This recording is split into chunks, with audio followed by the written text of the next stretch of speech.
Welcome to the Angular OTP Input component tutorial. In this video, I will show you how to get started with the Syncfusion Angular OTP Input component. Using the Angular OTP Input, you can easily enter one-time passwords during multi-factor authentication in the app. Each field accepts a single character. You can customize the component with input types, styles, placeholders, separators, and more. Before proceeding, make sure you have installed the latest versions of Angular and Node.js. I'll create this application using the Angular CLI tool Visual Studio Code as the editor and show the output in the Edge browser. Let's start with the application creation process. I open Visual Studio Code and install the Angular CLI using the command npm install -g at angular/CLI. Next, I will create a new Angular project using the command ng new project name and name it my Angular app. Here I will choose CSS option to add a CSS style sheet. The project creation has started, and an Angular project with the dependencies is created. Now I navigate to the project folder. To use the Syncfusion Angular OTP Input component, I install the Syncfusion Angular Inputs package using the command npm install at syncfusion/ej2 Angular Inputs --save.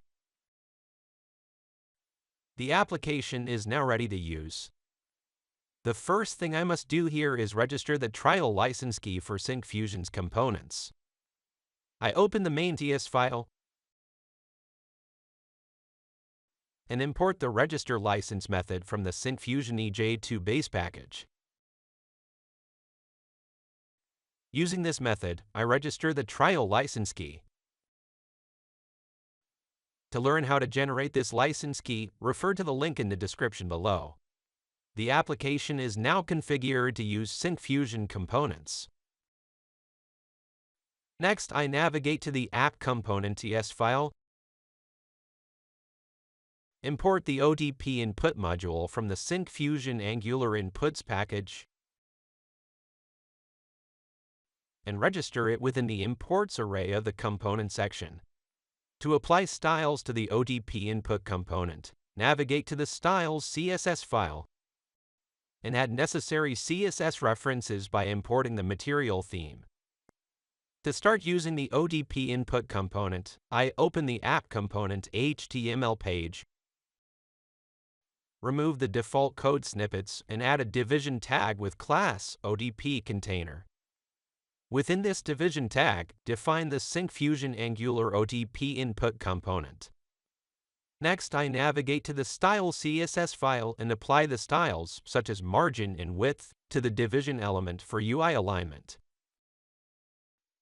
I save the changes and run the application using the npm start command. Here, the Angular OTP input component is rendered on the home page.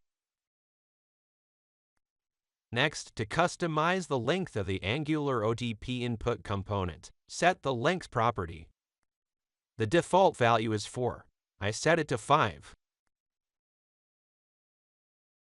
Notice that the length of the Angular OTP input is 5. Next, I will show you how to add input types. There are 3 types: number, text, and password. By default, the type property is set to number, so there is no need to set the type property manually. However, I can set values by default. To demonstrate this, I'll define the value property and set its value to 1, 2, 3, 4, 5. Now you can see that the component is rendered with the specified number values. If you want to display both letters and numbers, set the input type to text. Then change the value property to include letters and numbers.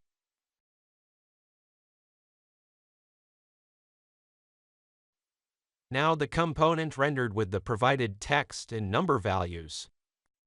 Suppose if you want to hide the provided value and display it as dots like a password, change the type property to password.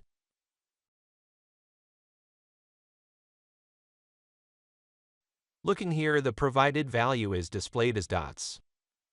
Next, I will show you how to change the styling modes. By default, the styling mode is outlined. To change it, I first change the type from password to text. Then add the styling mode property. There are 3 modes: outlined, filled, and underlined.